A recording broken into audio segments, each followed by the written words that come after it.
د وایس اف امریکا ډیوا ګرانو مینوالو ولاړم د پاکستان او افغانستان د ګډې پولې ترڅنګ د پاکستان د قبایلي سیمې شمالي وزیرستان په میرانشاه سیمه کې دا چې تاسو ګورئ دا د یونس خان په نوم باندې چې یو پښتون د کرکټ لوبغاړی دی د هغه په نوم باندې دلته یو ډېر لوی د لوبغالی یا سټیډیم جوړ شوی دی په دغه سټیډیم کې نن قسمه قسم لوبې کیږي د میرعلي او میرانشاه د زلمو ترمنځ د کرکټ میچ روان دی اتڼ به کیږي نورې مختلفې لوبې به کیږي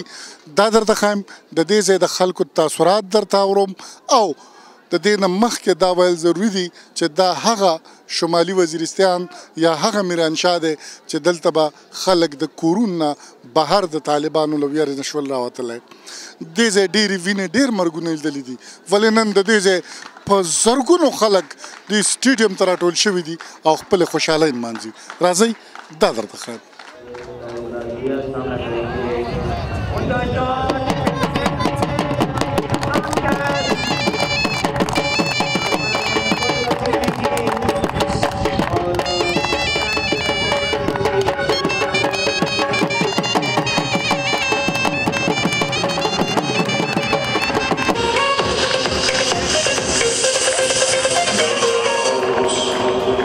عقیل یوسفزی صاحب د خیبر پښتونخوا وتلی خبریال دی دوی هم دلته موجود دي د دوی نظر اخلو زه خو اخر ځل په 2011 کې راغلی وم او داسې یوه یاره وه د دې غرونو نه یو وحشت به ښکارېدو دلته کې به مړي به غورځېدل د روډونو په غاړه باندې هغه مړي به بیا چې اوچتولی نه شو مارغان به راتله سپي به راتله هغه به یې خوړله او د 2011 نه بعد دا اول ځل دی چې زه راغلی یم موږ دا ولیدل چې ژوند چې دی هغه بیا واپس را روان دی دلته کې د خلکو په مخ باندې لږ د ژوند آثار ښکاري اگر چې هر 10 منټه بعد چې دی یا هر 10 کیلومتره بعد چې دی نو یو چک پوسټ هم دی پکې د آرمي مکمل هولډ دی دلته کې زما خپل خیال دا دی چې هغه موازنه چې موږ کوو نو حالات ډېر زیات ښه دي او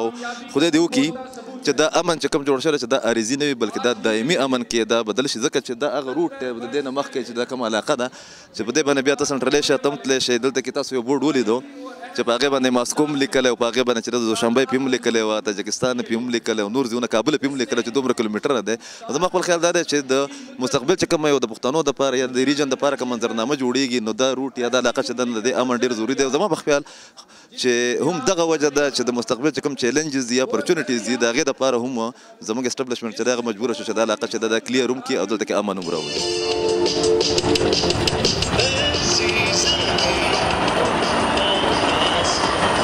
Pakistan army Asian के जवान अपने फन का मुजाहरा करते हुए परेड ग्राउंड में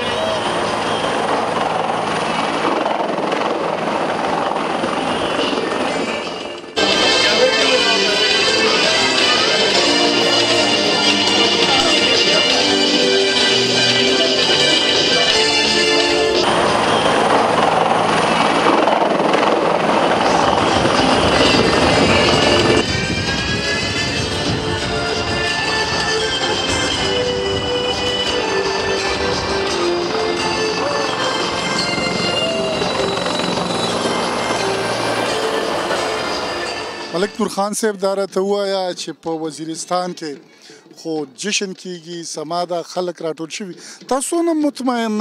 دا امن دایمي دی که عرضي دی بسم الله الرحمن الرحیم لکه څنګه چې موږ زبېدلي یو لکه څنګه چې موږ د مخکې 14 کالو نه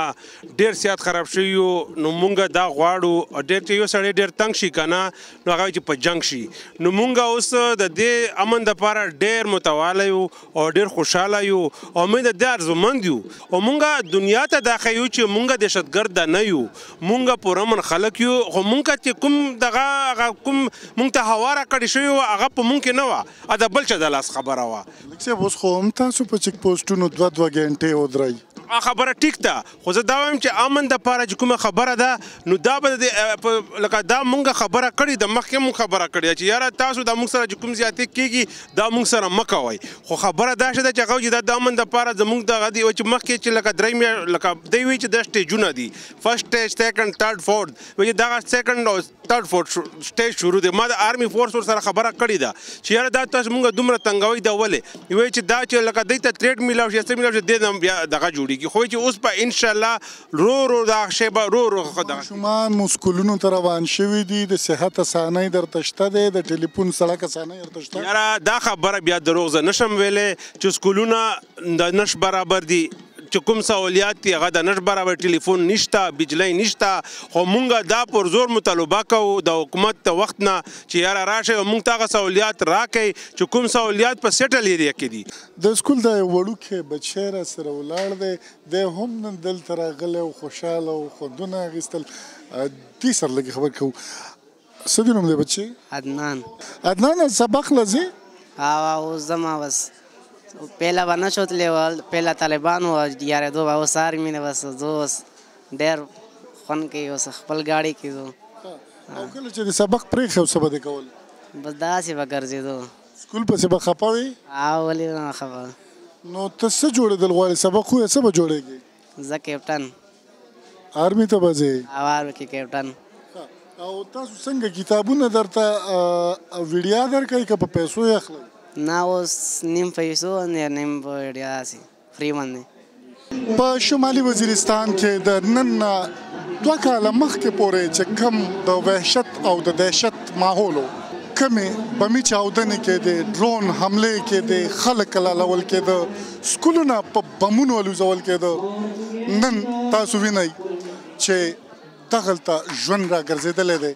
د دغه وزیرستان دا ګلالي ماشومان چې پرون د کورونو نه له ویرې نه شول راوتلی نن د سکول په یونیفارم کې دي سکولونو ته ځي دا لوبې انجوای کوي د دې نه خوندونه اخلي ولې دلته چې موږ د څومره خلکو سره خبرې وکړې نو دا یو سوال هم د هغې په سترګو کې نمایانه دی چې آیا په وزیرستان کې به دغه رنګ ژوند او امن برقرار پاتې شي او که نه فاروق فراق وایس اف امریکا ډیوا